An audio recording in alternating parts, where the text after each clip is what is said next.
Hello, it's so good to be back. So let's get right to it and do some dyeing, this time with walnuts.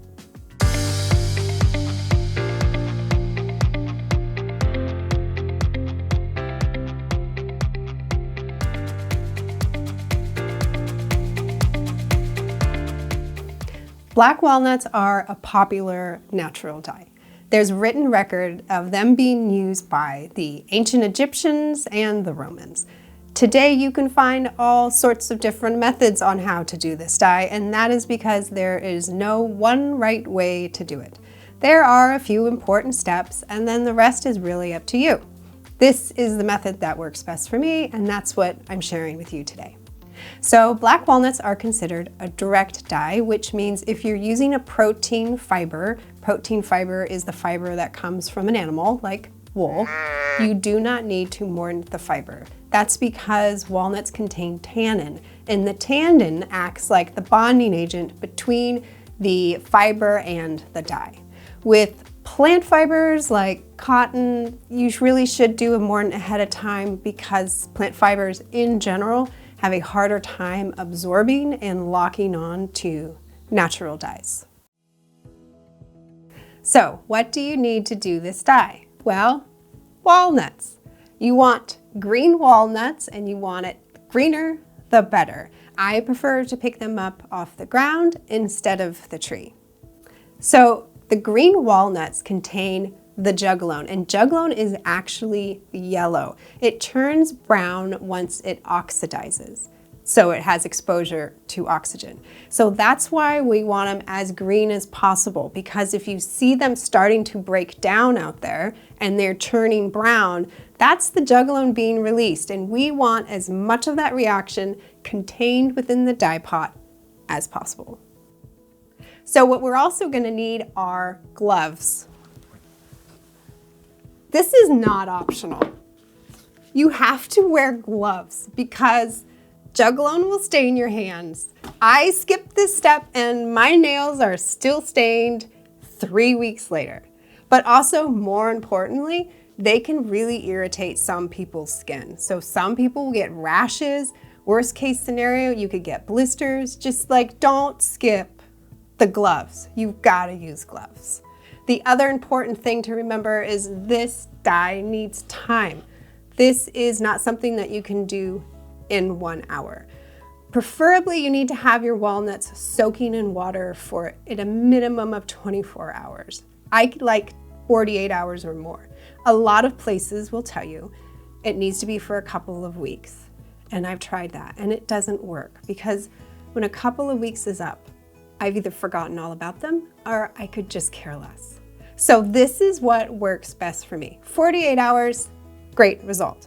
So with time and gloves, you need your bucket, and this is for soaking your walnuts. Now you can use whole walnuts, but really what we want is the husk around the walnut.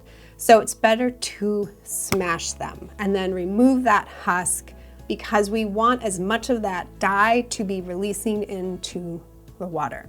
So I have a favorite method, which I like to call the stomp, remove, and soak method, which is I take my walnuts and I dump them in my bucket, I put on my old sneakers, and I just stomp. And you need to use old sneakers because it will totally stain your sneakers. And then you put your gloves on and you start removing the husk from the walnuts.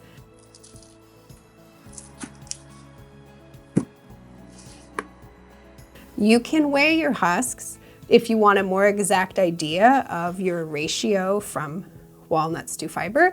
I do this sometimes and sometimes I don't. So you have your husks, they're in your bucket, and you're gonna fill it with water, and you're just gonna let them soak for, like what I said, 48 hours. It works great.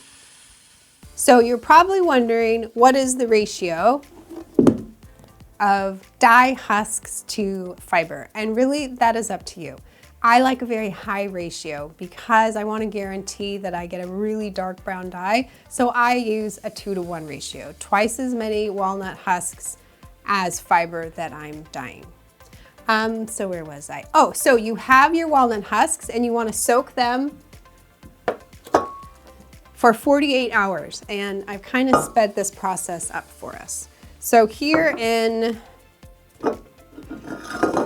this jar, I have walnut husks, and they have been soaking for 48 hours. You can see the little husks are in there, sort of at the bottom. At this point, you would take this and you would pour it into your dye pot. And let me stop for a moment to remind everyone that this is all dye things, not kitchen things. You do not ever mix what you're using in your natural dyeing with what you're using in your kitchen. Even though we are in a kitchen, you do not mix them. So I'm gonna pour my walnuts into my dye pot, and then I'm gonna have it boil for, at a minimum, an hour. Couple hours would be even better. But to save time, I've done it ahead of time. So here I have another jar full of walnut husks, or actually, they are no longer full of walnut husks. I have another jar that's full of walnut dye. I boiled the walnut husks for a little over 2 hours, and then I removed them. And I'm gonna take this jar and pour it in to my dye pot and reheat it before I add my fiber. So the fiber that I'm using today is unmordanted wool, and I have it soaking in warm water. It's important to always use wool that has been at the same temperature as your dye pot. I'm sorry, the same temperature as your dye, not your dye pot. Okay, let's remove my spoon and pour this in.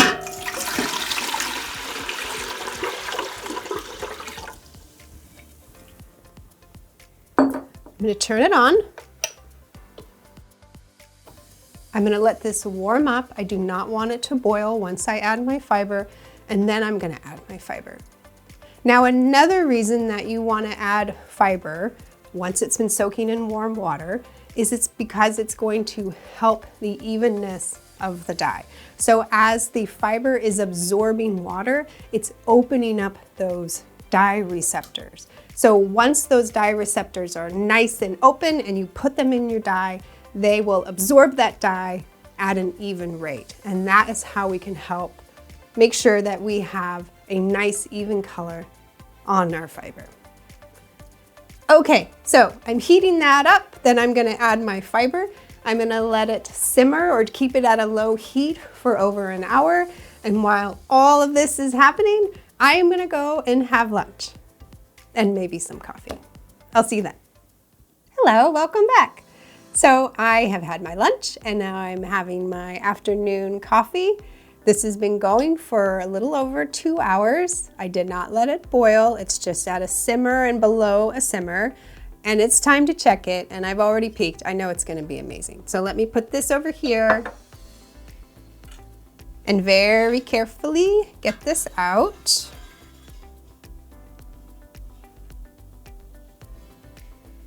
Isn't that beautiful?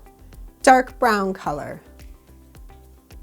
So instead of pulling this out and rinsing like I normally do a lot of the time, I'm actually just gonna put it back in the pot and I'm going to let it cool in the dye bath. Let me actually turn it off so it stops. I'm gonna let it cool in the dye pot even overnight because I wanna give that skein as much time as possible to absorb the dye. So here it is already dried. These were previously dyed skeins that I've done, and you can see the color is just spectacular. And really it's not that different from when it's wet. Let me look at this again real quick.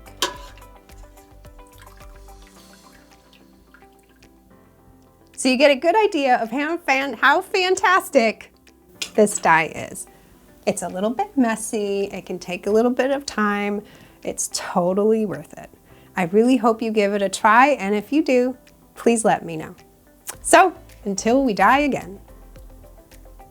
If you've enjoyed this tutorial, come on over to my new Patreon account.